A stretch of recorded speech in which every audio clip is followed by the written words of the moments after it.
Good morning. Today is the 23rd of January. It's Sunday, and there's a lot of stuff about the market crash. A lot of videos coming out. I've seen a lot of thumbnails with fire and big red writing saying I'm selling everything and this is the end, and they're all coming out of the woodwork. And to be honest, like, this is absolutely nothing new. If you're watching YouTube videos in the finance section for any amount of time, there's always people saying, oh, the end of the world is here. And I honestly don't know. I don't think anyone knows. Some people are obviously more educated than others and will understand little things and be able to do technical analysis and understand trend lines and things. That's all beyond me. I don't understand it. I'm not going to pretend to. And I'm also not going to recommend that anybody follows what I'm doing, because I don't know if it's going to work. However, I will be selling nothing, and if every single stock I own drops 90% in value, I'm just going to keep putting more in. I'm going to be putting more in now. If I have money next week, I'll put money in next week, so on and so forth. I don't care if something shoots 150% up, I'm not going to sell it. The only ones I will sell will be AMC and GameStop if they go very high into profits. Or at the moment they're I'm 50 and 60% down, so I doubt it. But they'd be the only ones that I would sell. And if something doesn't pay a dividend, of course. But yeah, it's scary times at the moment. A lot of people talking about it. But this is why it's important to have a plan for both sides of a market. Everybody thinks that they don't really need to worry about what will happen if stocks crash, and it's been a really good run for the last year and a half, 2 years. So a lot of people would have got in now or recently, and they may be in for an awful shock. But there is ways to earn money on the other side as stocks fall as well.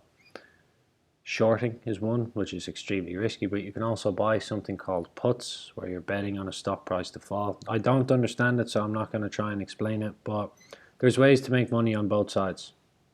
So if you're in the market for the long or the short term, there is ways of taking advantage regardless of what's happening.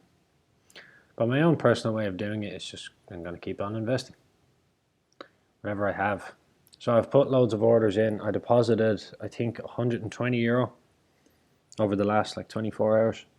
And I've divided it up among all the monthly paying stocks because so many of them are dipping.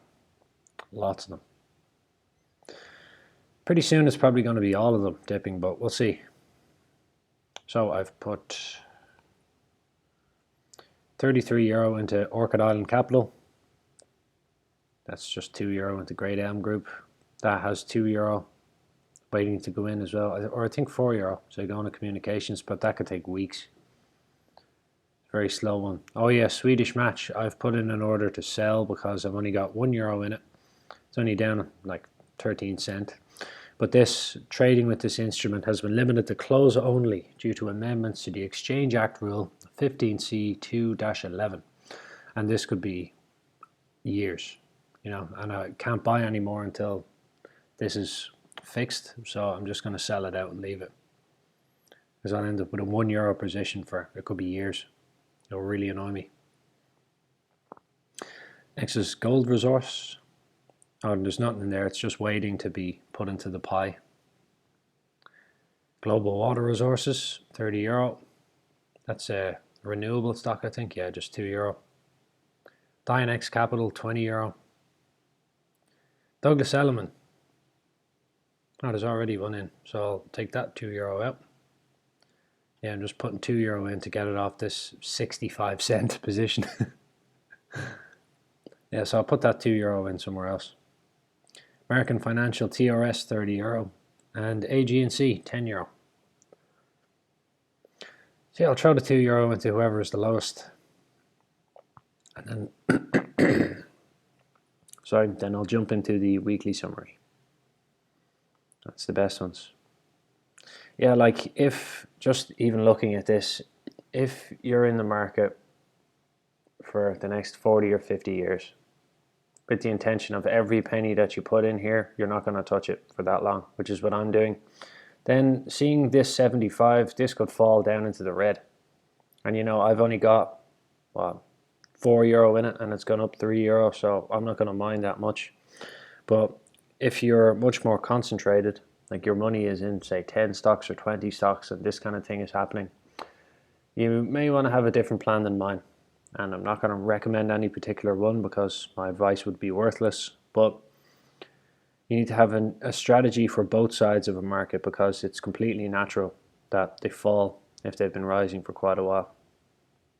So what corrections are, and then if it corrects for many, many times in a row, then we get into recession time and the bears come out to eat. I'll throw it in there, Turning Point Brands. Why not? A little €2 reinforcement. So I'll jump into the weekly summary of the dividends. So overall, it was a pretty good week, but there was no dividends on Thursday and Friday. However, there was 49 dividend payments in total. So it was for €2.93. Monday the 17th of January, there was 30 payments. Very strong. I think the record at the moment is 33 in a day. Yeah. The record for frequency is 33 in a day, and for the amount of money in a day so far has been €2.12. So pretty close to the record, but no dice. So if anyone hasn't seen these before, what I do is whenever a stock pays a higher dividend, I'll mark it in green. If it paid a lower dividend than the previous one, I'll mark it in red. These yellow ones are bonus dividend, and the gold is a manufactured dividend. And if there was returns of capital or property incomes or demergers or anything like that, I'd mark them in different colours. But going through Monday, there was Leggett and Platt. That previous dividend was 35 cents per share, and it paid 35.7 cents per share, so not a massive jump. Second was Lincoln Electric. That paid, the previous dividend was 43 cents per share, and this was 47.6, so it's up a nice little bit.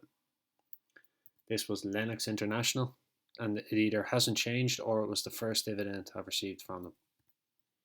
Then Illinois Tool Works, their previous dividend was $1.03, and this is $1.03.7 per share, not a massive jump. Then Main Street Capital, that paid 17.8 cents per share last time, and then it paid 18.2 cents this time. But it is pretty good because it pays every month, so if they can maintain it, that would be fantastic. Then Innovative Industrial Properties, their previous dividend was $1.27, and this was 27.5, so a little jump. That was Mondelez. Horizon Technology Finance, the previous dividend was 12.7 cents per share, and this was 8, so it's down quite a bit, but that's another monthly pair. Then Medtronic, that previous dividend was 44 cents per share, so it's gone up a nice little bit.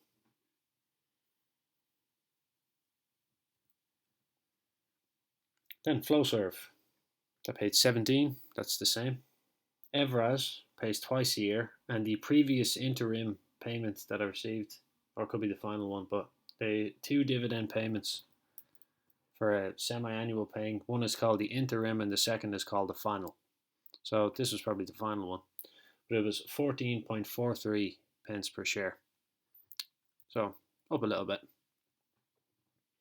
This was Digital Realty Trust. Then Cross Timbers Royalty pays every month. That paid 5 cents per share last time, and now paid 11, so that's up quite a nice bit. Then this is ConocoPhillips. They paid 39 cents per share, and now they paid 17, so it's quite a drop. We have Realty Income, Packaging Corporation of America, Broadmark Realty. This is Suro Capital, Franklin Resources. This paid quite a drop. It paid 24.6 cents per share. Sorry, the previous dividend was 90. Yeah, quite a big drop. Next is Alexandria Real Estate. That's up a tiny bit. It paid 95 cents per share last time. Then we have Algonquin Power and Utilities. That is Preferred Apartment Communities. And this is American Tower. It paid $1.18 per share last time. Sorry, it paid $1.18 per share this time. Previous dividend was $1.11 per share. This ADC is Agri Realty. This is WP Carey. This is the NB Global Monthly Income Fund. This is GlaxoSmithKline. Then Total Energies from France. This previously paid 48 cents per share, and now it paid 48.5 cents per share, but it rounded it up to 49, just on Excel. Then the last two, both from Spain, but no changes in the dividends. Tuesday the 18th, there were 7 dividend payments, paid 39 cents. One was a bonus dividend, which is just an extra one. If you expect 4 dividend payments from a company in a year and they pay a bonus, then you'd receive 5. And this is a manufactured dividend payment, which happens when securities are borrowed. So the first two are Associated British Foods, paid a bonus dividend of 13.8 pence per share and an ordinary dividend of 20.5 pence per share. Next was the B&M EU Value Retail, and this is based in Luxembourg, but no changes to the previous. Oh no, sorry, hold on. Yeah, sorry, the notes that I took have been kind of mangled in the bag. This was actually a bonus dividend. So I paid a bonus dividend of 21.25 pence per share. This is Pembina Pipeline, and that paid a slightly higher dividend than previous. The last one was 13.8 cents per share, and now it's 14.1. XP Power is based in Singapore, but it's in pounds, and this was just an ordinary dividend. Then ASAZY paid a manufactured dividend of 10.7 cents per share and an ordinary dividend of 7.5 cents per share. And Wednesday, the 19th of January, there was 12 dividend payments for €1.20. These were US Bancorp, STOR Capital Corporation, STAG Industrial, Semper Energy, EPR Properties. ECL is Ecolab, and it paid a slightly higher dividend. The last one was 40 cents per share, and this was 43.3, so it's up a little bit. Then Physicians Realty Trust, that's Cardinal Health, Avalon Bay Communities, Apple Hospitality Real Estate Investment Trust, and this is the first dividend I've received from them. I've had them for a while and received none so far. They pay every month. And also American Financial TRS pays every month, and I think this is my largest dividend payer at the moment. I think Whitestone has the most money in it, like €100, and it's gone up to 120, but it pays about 30 cents per month. But this has about €70, I think, in it, maybe not even, and it pays, I think, 75 cents per month. So big yield at the moment, but probably very risky. And last is DTE Energy. Their last dividend was 70 cents per share. Now it's 75.2. So that's a nice little jump. That was really it. It was a pretty good week. Very heavy in the beginning.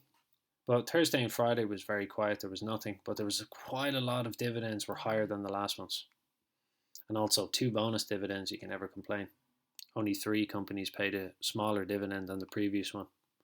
However, this was a huge difference in Franklin Resources. Last dividend was 90 cents per share. Well, that's all for this one, and I hope that you found this useful.